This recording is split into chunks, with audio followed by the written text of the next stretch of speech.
It's an honor and a joy to be with you and explore this science of life that is very, very ancient and now becoming very modern as more and more research explores this area of health, which brings fullness of life and the development of the full potential of the individual and society. Great gratitude and thanks to the organizers for allowing this East and West to meet again, and now in a universal platform of knowledge and understanding. Ayurveda is a term which is familiar with most of us, and it comes from Ayu as a root of a term that can mean life duration, or lifespan, and Ved, which means knowledge, total knowledge. There is a huge literature of Veda that has been brought to us through the millenniums in the past by a tradition, a Vedic tradition. And in this scientific age, Maharishi has presented this knowledge in a scientific platform. We wanted it to be analyzed and studied with the most modern scientific approaches to understanding health and physical well-being and mind and body relation and social aspects of life, and the applications of all of this to create a healthy society. His Holiness Maharishi Mahesh Yogi is the person, the teacher, the guru, the wise sage from whom I have learned everything that I know in this area. He has compiled all the Vedic literature as a perfect science of life. We can see here 40 aspects. These used to be considered as separate and independent, and Maharishi has shown how they together work to create a wholeness which can develop the full potential of life in every area. This chart shows Atma on the top. Atma means the self, the inner being, the field of consciousness. And it shows Brahm in the bottom level, which is wholeness, totality of all that is absolute and all that is relative. And it shows how through the development of all these areas in one's life, one gets to realize on the level of awareness that every individual is cosmic, is truly universal, and that everything that is needed to live a life in happiness, in fullness, and even in perfection is available in the human physiology, as we will discuss in a few minutes. As you see here, this includes yoga, for example, which is very familiar, and Ayurveda is actually 9 out of these different aspects. They are part of what is called the supportive Veda or Upaveda, supporting the main 4 Vedas, which are the fields of science. What Maharishi has shown also is that this is not only a knowledge of intellectual importance as a philosophy or as a science, but it has a practical value to it to actually develop the physiology and the mind, even through the use of sound itself. And in most profound level, in the transcendental value, which is to go beyond the changing fields to the inner self, the inner being, which develops the full potential from the level of the self. This led Maharishi to create Vedic science and technology, and that is why we refer to Ayurveda in the specific values of total knowledge of Ved as Maharishi Ayurveda. And the range of human life that is covered by Maharishi Ayurveda includes consciousness, the field of being, the self, ego, the intellect, the mind, the senses, the body, the environment, and the entire universe. In this conference, there is a focus on one aspect of this knowledge, which is very profound and very powerful, and that is the pharmacology aspect, the aspect of using plants and herbs and food to cure disease and also for prevention and creating health. In Ayurveda, this is called Dravya Guna, or the knowledge of these different values, and it has many aspects of its pharmacology that have been studied and have really used, even since ancient times, a very scientific approach where the analysis of the dravyas, which are, we can broaden that definition to include plants, herbs, different substances, diets, drugs, and including their value and effects on taste, on their specific properties, what are their active principles or ingredients, and how they get transformed in the physiology, and then their potency and their actions in different ways. I'm sure during this conference, many of these aspects will be elaborated in great detail, so it is just a general introduction. What I like to add is something that usually is forgotten because we are in the modern times very anxious about what is the active ingredient and how it works and how we can isolate it in order to make it more potent, is the effect of the structure and function of individual components of everything that is food, plants, drugs, etc. Of course, every component, every active ingredient is important, but more than that is also the combination of their components, the structure of a relationship between different active ingredients. So when you take a medicine, for example, mostly it is isolated single component. When you take a plant, it has many, many components in it, and these components act together. Some of them are able to counteract potential negative effects of other components, yet allow those individual active ingredients to be very effective at the same time. And so we have never to forget the combination of various components, and that is because nature is intelligent. We have been made out of nature.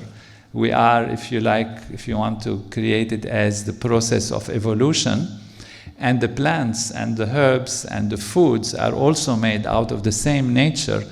And so we kind of have a very close relationship with nature itself and with its ingredients. And that's why if you use the whole intelligence of nature available in the plants and herbs, we are more likely to have a nourishing value that is very important.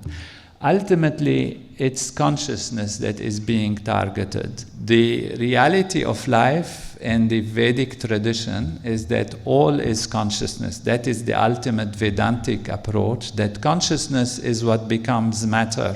Therefore, it's all related to consciousness. So even the herbs, their individual components, their combinations of components, they are also talking to the intelligence within the physiology and actually influencing the physiology through the intelligence. Because in Ayurveda, we take into consideration not only the specific disease that is being addressed, but the entire individual, the entire health and balance of the individual and individual functioning.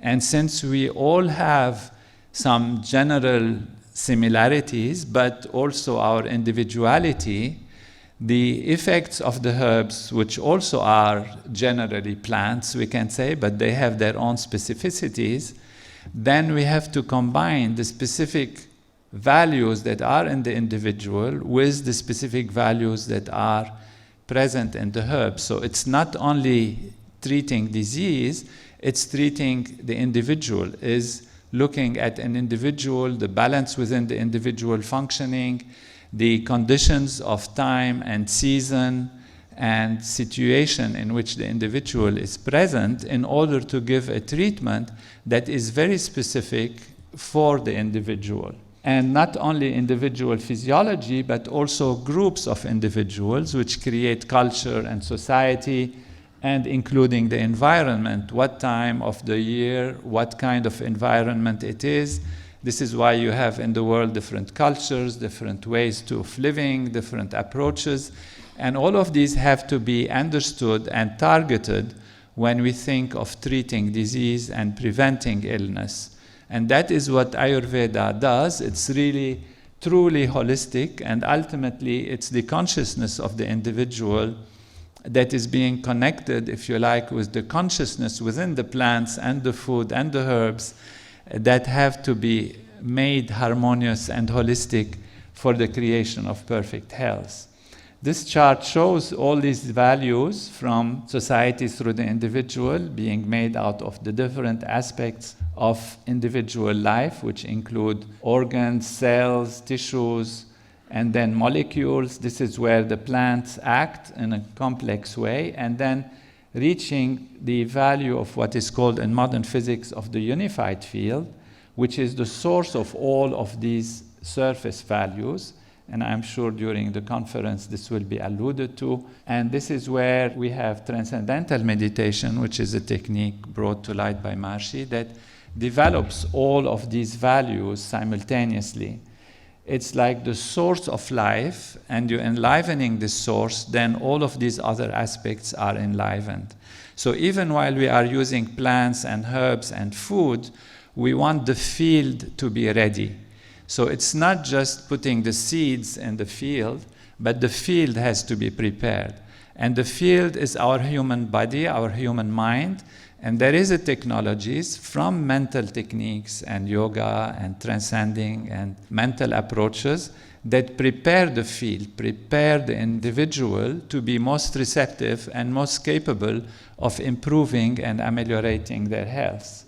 Ayurveda says that as is the atom, so is the universe, as is the body, so is the cosmic body. And this brings the importance of consciousness again, and these different values that are Vedic aspects that have been brought to light by Maharishi, the different Ayurvedic values, have been researched and have been found to correlate with the human physiology, which means these texts of the Veda have actually a direct correlation with anatomy, and modern physiology. The time does not allow to go through these details, but just as an example, the book of yoga has 4 chapters. Each chapter has a theme and has a number of subdivisions within it. It corresponds to the function of the brain which associates and unifies. Yoga means to unify, to put together.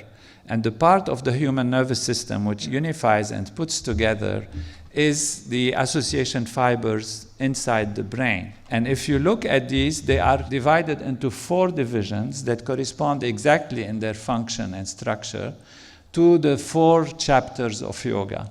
And even if you look at their subdivisions, you can find that the sutras of yoga are actually present in these specific parts of the brain that perform different functions. In such a way, all the Vedic literature is like this. This is an example of Nyaya, another aspect of the Vedic literature, which is inside the brain and the thalamus. It has the same divisions and subdivisions into great details as the human physiology. Even taking the books such as the Ramayana, which is a great part of the Vedic literature, a very important aspect, that tells a story about a king that went and did all kinds of feats and activities. If you translate it into physiological terms, you find actually that you can see an exact correspondence. Even, for example, the physical things, such as what is talked about as a bow and an arrow, represents this vertebral column, with the arrows being the nerves going out of the vertebral column and shooting different targets in the physiology. And if you look at it carefully, it's not just a surface analogy, but actually the events that happen in the Ramayana correspond to physiological developments and physiological events in the human body in a very precise and amazing way. In such a way that I was able to, under Maharishi's guidance, to even chart every artery in the body with a specific character in the Vedic literature and a specific character in the Ramayana. And here they are, and it's not haphazardous, because in the Vedic literature it is said this person has so many children, this person has so many things, and they happen to correspond to the number of branches of the arteries, the way they branch, and the way they develop. You can find even the characters that are in the Ramayana in the different parts of the body. This one shows the different rishis and where they are in the human physiology in a very precise way. This tells us that we have in the Veda, in the Vedic literature, the blueprint which actually has become our physiology. So we have the intelligence that has become matter in human body. So from intelligence to matter, there is not such a big, huge difference.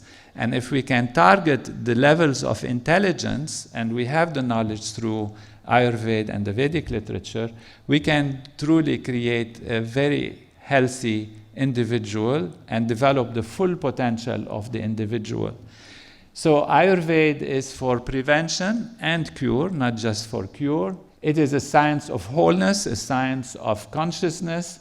It is a health science, not just a science of disease. And the purpose of Ayurveda, the full purpose, is to develop the full potential of the individual and create a disease-free society.